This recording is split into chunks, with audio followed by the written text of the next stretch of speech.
Imagine a worm swimming inside your eye. New tonight, ABC Action News reporter Michael Paluska is giving us an exclusive look at the race to save a man's vision and potentially his life from a rare pork tapeworm. And we want to warn you, these images are graphic. News reporter Alan Campbell is here with how to find out if you're one of them and how to avoid them altogether. And cats get a bad rap because the parasite only reproduces in felines and can be spread in their waste. Cats are the definitive host of Toxoplasma. And here's where it gets cat creepy. This study demonstrates that when rodents are infected with Toxoplasma, it can change their brains. A mouse will normally run as fast as possible away from the smell of cat urine. But if the mouse is infected, it will run directly towards the smell of cat urine. That could mean Toxo is eerily smart, making rodents more likely to be eaten by cats, ensuring its survival. Could Toxo also cause behavioral changes in infected humans? Scientists like Dr. Emma Wilson are trying to unlock more clues about the mysterious parasite. Mystery solved. A woman started acting strangely, and initially surgeons thought that she had a brain tumor.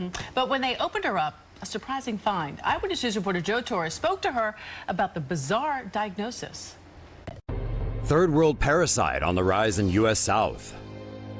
It may be a disease that is typically associated with developing nations, but a new study has found that parasitic hookworms are plaguing the southern U.S. 34.5% of stool samples taken from Alabama's Loudoun County tested positive for a species of hookworm called Necator americanus. Households in the county are reportedly poor and lack basic sanitation, with waste often discarded in the backyard.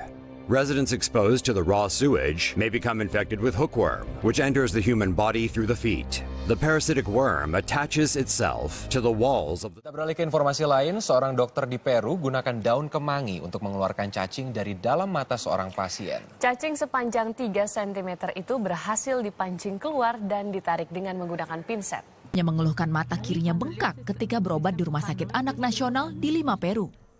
La ubicación de la larva en este párpado inferior que ya estaba cada vez más grande hacía que los riesgos que podían presentarse fueran incrementos, ¿no? Porque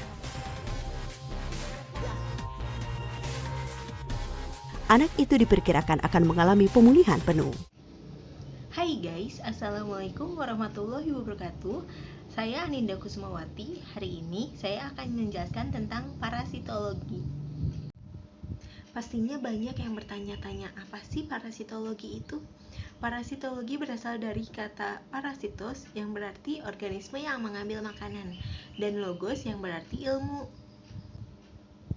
Jadi, bisa dikatakan bahwa parasitologi adalah ilmu yang mempelajari tentang organisme-organisme yang hidup sementara atau tetap di dalam atau di permukaan organisme yang dihinggapinya untuk mengambil makanan sebagian atau seluruhnya dari organisme tersebut. Parasit dibagi menjadi 3. Yang pertama, fitoparasit, yang kedua, zooparasit, yang ketiga, spirochaeta dan virus. Fitoparasit adalah parasit berupa tumbuhan, contohnya ialah jamur dan bakteri. Sementara kalau zooparasit ialah parasit yang berupa hewan, contohnya protozoa dan metozoa. Menurut sifat hidupnya, parasit dikelompokkan menjadi beberapa kelompok. Yang pertama, menurut tempat hidupnya. Dikelompokkan menjadi 2, yaitu ektoparasit dan endoparasit. Ektoparasit adalah parasit yang hidup di permukaan hospes, sementara endoparasit parasit yang hidup pada organ hospes. Kalau menurut keperluan akan hospes itu dibagi menjadi 2. Yang pertama, parasit obligat, yaitu parasit yang selalu membutuhkan hospes dan akan mati jika tidak ada hospes. Contohnya cacing dalam perut. Yang kedua adalah fakultatif parasit, atau parasit yang hidup dengan mengambil makanan pada hospes tertentu tetapi juga tidak mati jika tidak ada hospes. Contohnya adalah nyamuk. Kalau menurut jenis hospes yang dihinggapinya itu ada 2. Yang pertama, parasit monoksen dan parasit poliksen. Parasit monoksen adalah parasit yang tinggal pada satu jenis hospes.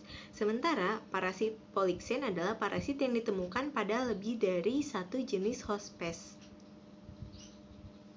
Kalau menurut lama hidupnya pada hospes itu ada dua, yaitu parasit permanen dan parasit temporer. Parasit permanen adalah parasit yang menetap pada hospes tertentu, sementara parasit temporer adalah parasit yang sewaktu-waktu menghinggapi hospesnya. Contohnya adalah nyamuk. Dari tadi kita udah membicarakan tentang parasit dan hospes. Sebenarnya apa sih? Jadi parasit itu adalah organisme yang menumpangi, sementara hospes adalah organisme yang ditumpangi. Sekarang kita akan membicarakan tentang hospes. Kalau menurut macamnya, hospes itu dikelompokkan menjadi 4. Yang pertama ialah hospes definitif, yaitu hospes tempat parasit hidup, tumbuh menjadi dewasa dan berkembang biak secara seksual. Dan yang kedua ialah hospes perantara, yaitu hospes tempat parasit tumbuh menjadi bentuk infektif yang siap ditularkan kepada manusia atau hospes. Yang ketiga, hospes reservoir, yaitu hewan yang mengandung parasit dan merupakan sumber dari infeksi bagi manusia. Yang keempat ialah hospes paratenik, yaitu hewan yang mengandung stadium infektif parasit tanpa menjadi dewasa, dan stadium ini akan dewasa jika ditularkan kepada hospes definitif. Ada 6 sumber-sumber infeksi parasit. Yang pertama, air atau tanah yang terkontaminasi. Yang kedua, makanan yang mengandung larva infektif. Yang ketiga, serangga penghisap darah. Yang keempat, hewan piara atau hewan liar yang mengandung parasit. Yang kelima, orang lain. Dan yang keenam, diri sendiri. Nah, sekarang kita akan membicarakan tentang nama parasit, yaitu penulisan parasit dan penggolongan parasit. Nama parasit umumnya terdiri dari 2 patah kata.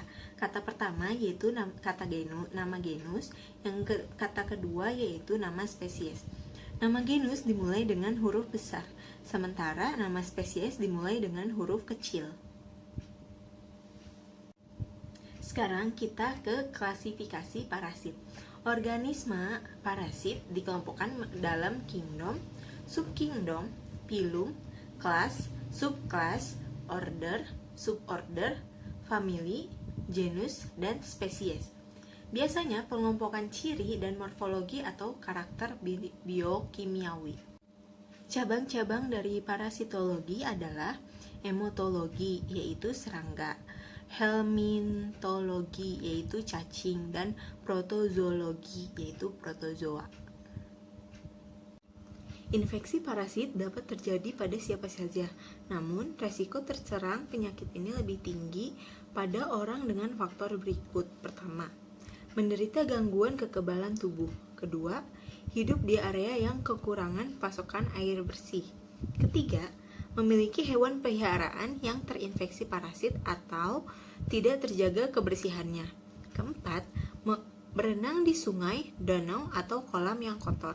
Kelima, memiliki pekerjaan yang melibatkan kontak dengan tinja seperti pengasuh bayi dan anak. Biasanya orang-orang yang terkena atau terinfeksi parasit memiliki gejala-gejala berikut. Yang pertama diare, yang kedua dehidrasi, yang ketiga sakit perut, yang keempat tinja berminyak, yang kelima nyeri otot, dan yang keenam pembengkakan kelenjar getah bening. Pada dasarnya, semua penyakit atau infeksi dapat dicegah. Beberapa upaya yang dapat dilakukan untuk mengurangi resiko yang terjadinya infeksi. Yang pertama, melakukan pemeriksaan rutin. Yang kedua, menghindari kontak dengan hewan liar atau hewan yang tidak terurus kebersihannya.